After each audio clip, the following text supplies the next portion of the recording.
2020, why people do what they are told.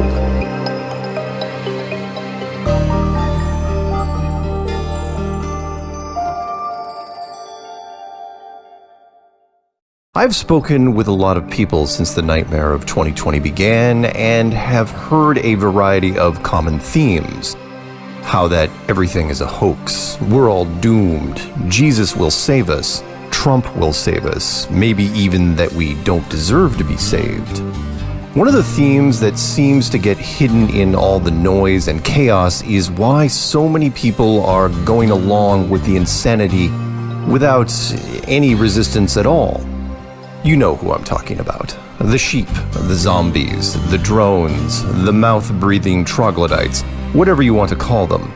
They are everywhere, and despite how much pressure and heat are turned up on this civilization, they keep adjusting their daily lives and lurching forward, or in this case, backward.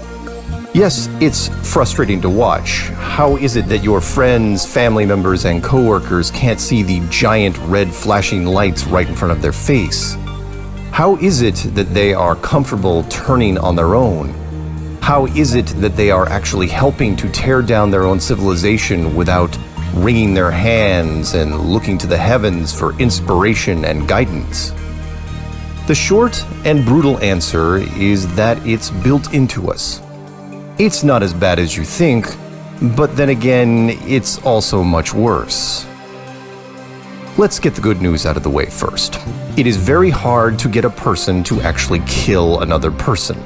Even as late as World War II, only 20% of the armed soldiers had the nerve to actually pull the trigger and attempt to kill another human being.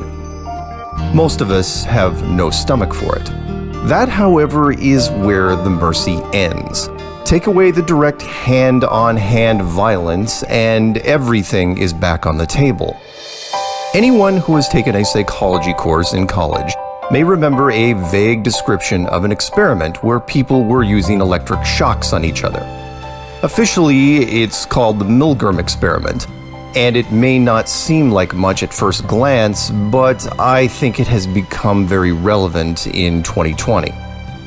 The experiment was first conducted at Yale University some 60 years ago, and it revolves around the obedience to authority.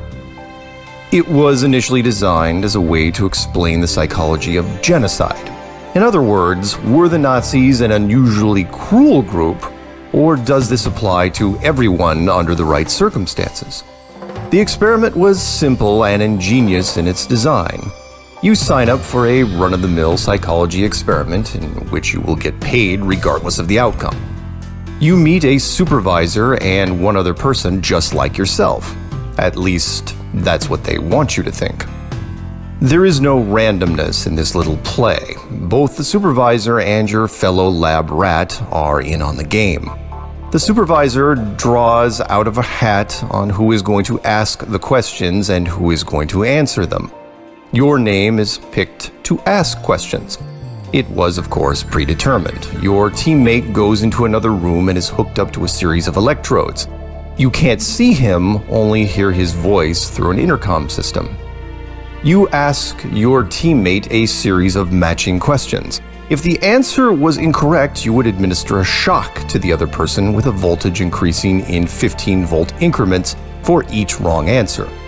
The volts ranged from 15 to 450.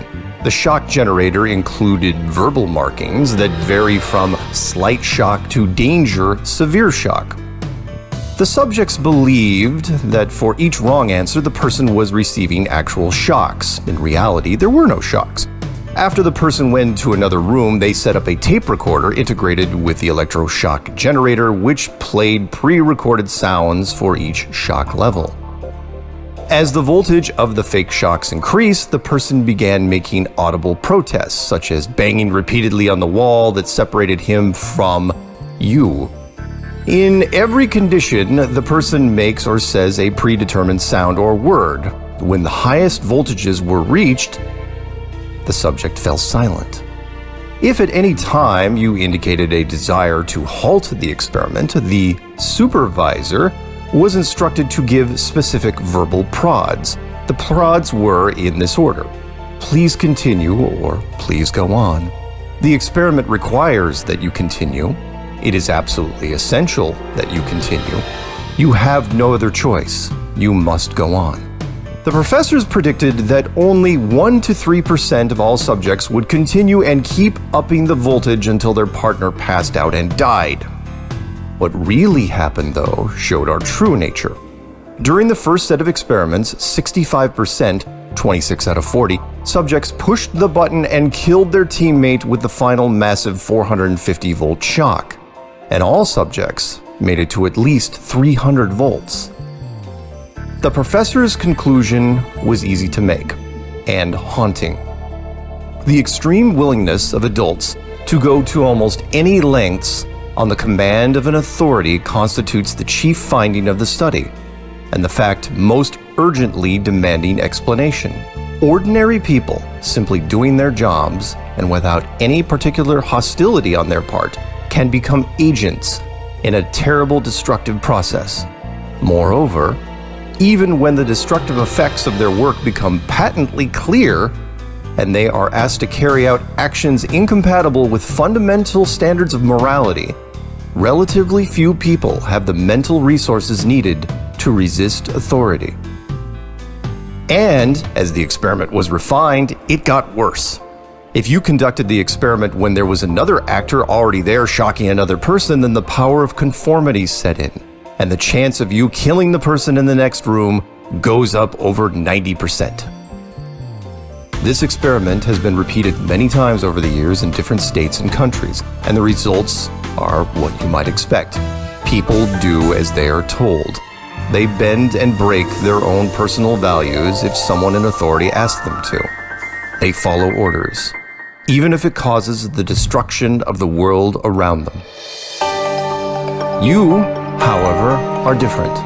If you are listening to this, then you understand right and wrong. Authority has its place, but it can only go so far before you stand your ground. It helps me sleep to know that there are at least a few of you out there in the world, carving small caves of sanity out of the madness. Don't forget, however, that when you walk the streets, most of the people around you are not you. They listen to the media and do whatever it says, no matter how illogical. Remember that to most, the media is now the ultimate authority. To quote a favorite movie of mine, we believe the world that is presented to us.